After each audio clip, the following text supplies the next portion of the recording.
Welcome back to the NW Sportscast. We are back with you guys tonight with our final predictions for what the Seattle Seahawks will be doing in the NFL draft. Of course, that draft begins tomorrow, and it'll be only the first round tomorrow. Then we got rounds 2 and 3 on Friday, and then the rest of it on Saturday. So we'll have more videos throughout the draft, full draft coverage, reactions, all that good stuff.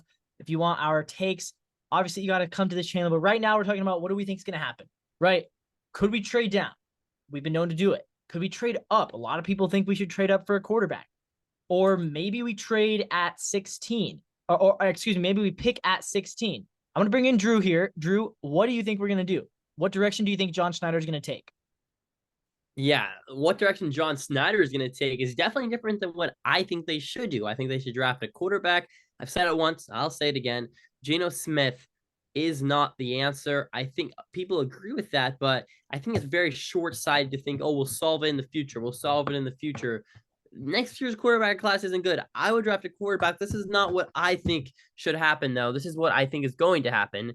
And I think that Seahawks have a very strong possibility of trading down. However, Troy Fautanu will be there from Washington at 16, and that will stop John Snyder from trading down, grabbing an O lineman that'll hopefully be on your team for the next 10 plus years. This is a guy like, what's not to love? He's already in Washington. A lot of guys kind of struggle with living in the Pacific Northwest sometimes, all that travel. He's already done that. He only has to go 30 minutes to Lumen Field from Husky Stadium now. He's 6'4", 317 pounds. He's a guard with really, really good technique. He's a guy that could definitely go earlier than 16, but I think he falls to us, and I think we grab him. That's interesting, Drew. Obviously, there's some injury concern there that I've been seeing with Troy Fautanu. But yeah, I think obviously. I hate injury concern talk. Can I just be on the record for that? I mean, DK Metcalf had a freak injury with his neck, and everyone was losing it and drafting Right. him in like the late second round because of a neck injury. That was not his fault. I just in my mind, like Michael Penix's injury talk is also some BS. Like, okay, I understand he tore his ACLs. Like, let's stop talking about that. He's played 2 straight seasons now without it. He's young. He's spry. He's 24. Like, I hate injury talk out of the draft. I know you have to talk about it a little bit, but Yeah. in my mind, it's like draft the best player on the board. Don't worry about injuries. And if there's an injury that happens, so be it. I think injuries are kind of unavoidable sometimes. I would take Troy Fautanu. How about And you? Drew, that's an awesome segue into what I was going to say. Because for me, I'm talking about for like you said, first what I would do. What I would do is I would stay at 16 and I'd pick the best guy on the board. And if that ends up being an offensive tackle, maybe Troy Fautanu, then that is what you do. In my opinion, you should always take the best guy available. And maybe that means the Oregon State offensive tackle, Talais Fuaga. Maybe that means you're going out and drafting a defensive lineman. Perhaps if Brock Bowers falls to 16, if Byron Murphy falls to 16, we don't really know who's still going to be there. But my opinion, what they should do is they should take the best player available. That is not what I think they will do. However, I think we've seen this story play out far too many times. The Seahawks are probably going to be trading down. We obviously don't have a second round pick, so it would make a lot of sense. Try to get some more draft capital. Try to improve that day 2, even day 3 realm of the draft, because we do need a lot of players. Obviously, we have a lot of holes on the team. So I actually think we're going to trade down with the Green Bay Packers. I think the Packers are a team that I could definitely see trading up. They're kind of more in, they want to win now. They like Jordan Love. They have a lot of young players and they want to grow quickly. So I could see the Packers maybe seeing a guy that they like, either an O lineman or a cornerback, if potentially a guy like Quinion Mitchell falls to 16. I can definitely see the Packers trading up from 25 to come with us at 16. And so that would leave the Seahawks down picking at 25. And so I do think we're going to end up picking in the first round. And I think we're going to go defense. I think that, John Schneider, he chose a defensive head coach. He chose Mike MacDonald. And I think Mike MacDonald's going to want to take that first step in building his defense.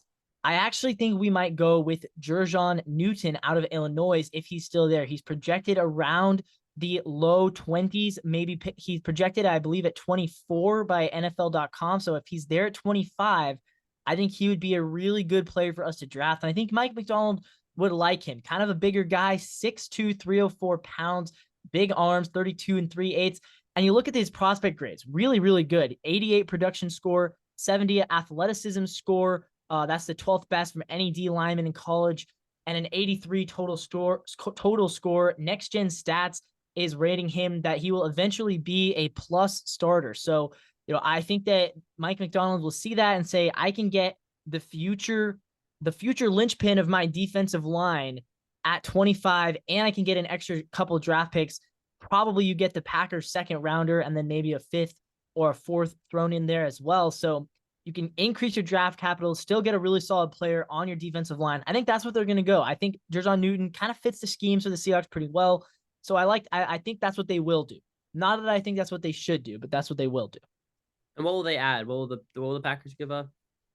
I think the Packers would have to give us their second round pick. It would be a late second round pick because I think it's like pick 54. Yeah. Okay. I like it. I don't think trading down's a bad idea, by the way. If we don't take a quarterback, I really don't think trading down's a bad idea. I always like getting more chances at getting good players. If you see like this is kind of the chart as far as like talent versus, how high you're drafted. Right. Like the value of picks starts to it really goes like this. Like the difference between a fifth and a seventh round pick is not the difference between a first and a third. Right. It's way more minimal, the difference there. So I do agree. If you kind of start to add more picks towards those latter rounds, it's definitely just more shots you can take to try to find that hidden gem that everybody wants to find. Someone I have to also mention, Latu from UCLA, heartwarming story. Obviously almost quit football. I think he could be there at 16, and that's my second choice if I had to go with a guy. We only have time to each do these top two picks, but the next one I have is third round pick, number 81. I'm going with linebacker Jeremiah Trotter Jr. from Clemson. He's the son of a 12-year veteran NFL player. He's 6 foot, 230 pounds. We need a linebacker. He also just turned 21. He's a young guy. A lot of upside from a good college in Clemson. I think he would be able to hold up that middle part of the field for us. And obviously, nothing's a surefire bet in the third round, but I like him as a good prospect, high upside guy. I think we take Trotter there, and I like the pick. I think we need a linebacker. Okay, yeah. I also have the Seahawks taking a linebacker with their second pick. Except for me, it's in the second round, obviously, and it's pick number 58. So I found that it's pick number 58.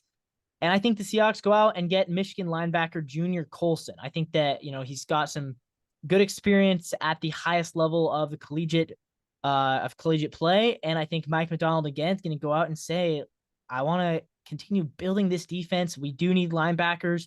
And so I think, he should be there at 58, and he would make sense for the Seahawks to go out and draft.